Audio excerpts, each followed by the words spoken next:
What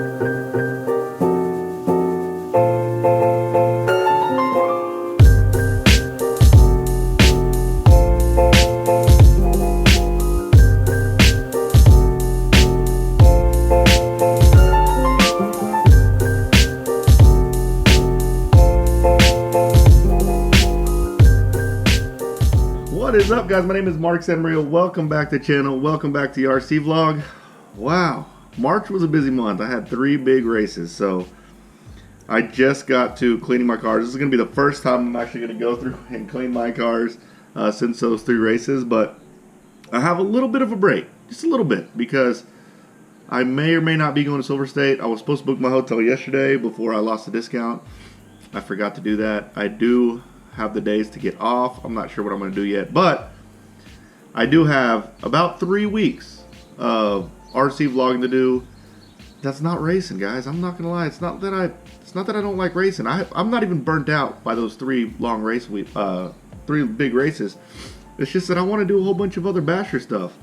But I got some sweet, cool projects coming up, and one of them is it's involving my TRX4, which it's back there.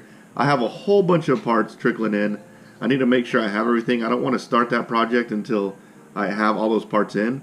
I have 2 refurbish and sell projects, so I'm going to actually go through cars that I bought used, or I don't know, it's a surprise, and just kind of refurbish the whole thing, and I'll go through the entire process of putting it on eBay, and I'll show you guys the profits I'm making, if I make any profits on them. So I got that going. I just have a lot of cool stuff, but hopefully I'll be able to get all those vlogs out before my 3 weeks is up, before I got to go to another big race. But if I don't, obviously we can extend that. But one question that I've been getting a whole bunch with all these race videos coming out, I've been getting a lot of questions on my setup. Setups change a lot, but I do have a base setup that I go with. And these are based on my personal tracks and my driving style, so I am going to share my setup with you guys. You guys can, it might not be the best for you, but it's the best for me. So let me tell you guys my setup. Alright, so setups. I'm just joking. I don't put my setups on setup sheets anymore. I try. Like when I first build it, I'll start marking it up, but I put all my setups on your phone. You should put all your setups on your phone too. Yeah, setup, dude, guys, this is 21st century, guys. We don't have time to be putting setups on paper anymore, even though I do sometimes. So I have my e-buggy set up in here. I don't have my not nitro buggy or my short course set up in here. I just put it in here. So let's go over everything. So e-buggy. This is my EB48.4. For the diffs, I run 775. That's pretty standard. I don't change that very often. Started kind of comparing it to some of the pros. They also run 775. For my pistons, I run 3x2.2 in the front and 3x2.1 in the rear. And those are the ones that have the, I guess they call it conical shape. That sounded so bad. I probably messed that up. Anyways, it's tapered on the end, tapered down. And then 675 in the front and 650 in the rear for weight oil for my shocks. I'm running pink springs in the front, red springs in the back. I'm running emulsion shocks. And then my A plate is in the middle, my B plate is in the middle, my C plate is in the middle, and then my D plate is 2 dot in. And then for my camber links, I'm running the DOD tower, and I'm running on the very outside in the middle, and then on the rear carrier, I'm running it in the middle. If I didn't mention anything on there, it's because I'm running stock. So anything I didn't mention, those are things that I changed from stock.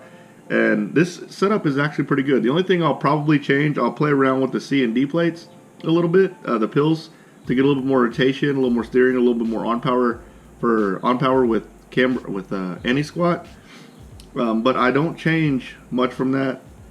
When the weather starts changing, if it gets hot, I'll go a little bit heavier in shock oil. When it gets super cold, I'll go a little bit lighter. But for the most part, I stick right around that area.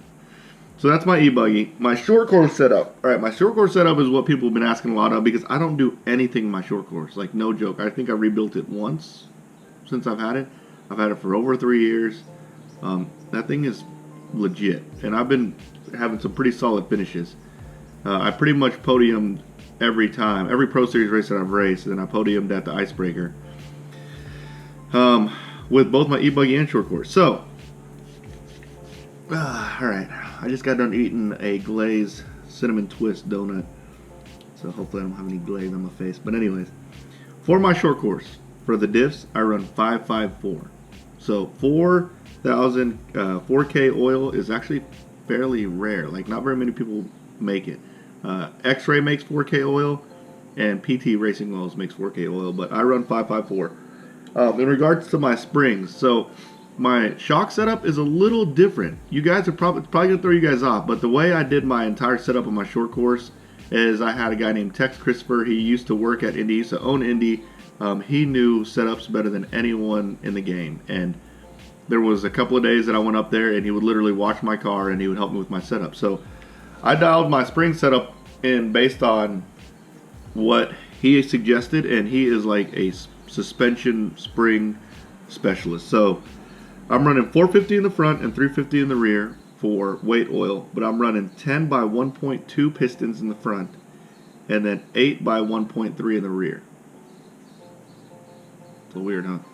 I'm running the stock springs, and then I'm not running emulsion. I'm running bladders in my shock caps with compensators.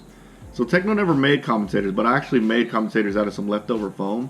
You just basically punch a hole, and it's just a piece of foam that sits on top of the compensator. And the reason why we did that was the metal shock caps, they actually have a hole in them. So if you have a bladder on it, whenever you compress your shock, the shock oil and everything would move with the bladder. So that initial jolt was there's basically nothing. So when you have a compensator on there, it actually puts a little bit more.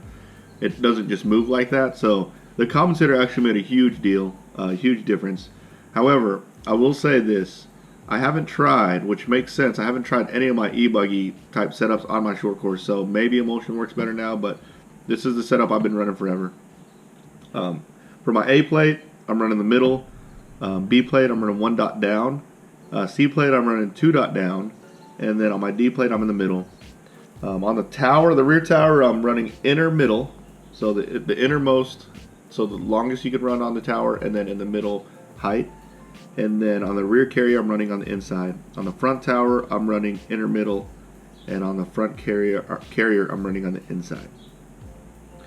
So those are my setups. Again, if I didn't mention it, it's because I'm running it stock. But the things that I noticed whenever I first started driving Teknos was the first thing I did was take the kick up out. All the cars have like max kick up. Yeah, I didn't like the kick up. I like a lot of steering. So a couple of other things for my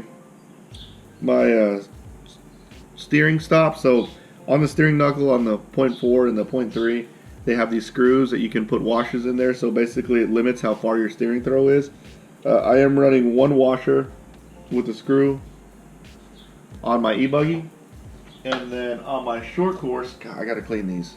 It hasn't been the greatest weather. I don't want my cars to get rained on, so I haven't started blowing them off yet. But on my short course, I am running, looks like I'm running 2 washers with the screw. So one other thing I'd like to add on my short course is I did add about an ounce of weight right behind the diff. Just a couple of 4 tape weights back there. I remember whenever me and Tex were doing the setup of my short course, he could tell that whenever I'd hit the straightaway, it was a little assy, like you could tell it was kind of floating a little bit, so we put a little weight back there. It did make a lot of difference. So those are my setups, guys. Again, I've had a lot of people at the track and online ask me what my setup is. I made this video for you guys so you guys can know my setup. That's pretty much it. Really, the main thing is the kick up and the shock package and the diffs. I hate playing the diff game because I just don't like changing diff fluid. So I try to keep with the same diffs. So 4 diffs on my e-buggy 775 and on my short course 554. Yeah, guys, that's pretty much it. So if you like this video, smash that like button, turn on the notification bell, subscribe to my channel, and you guys will see me next time. Later, guys.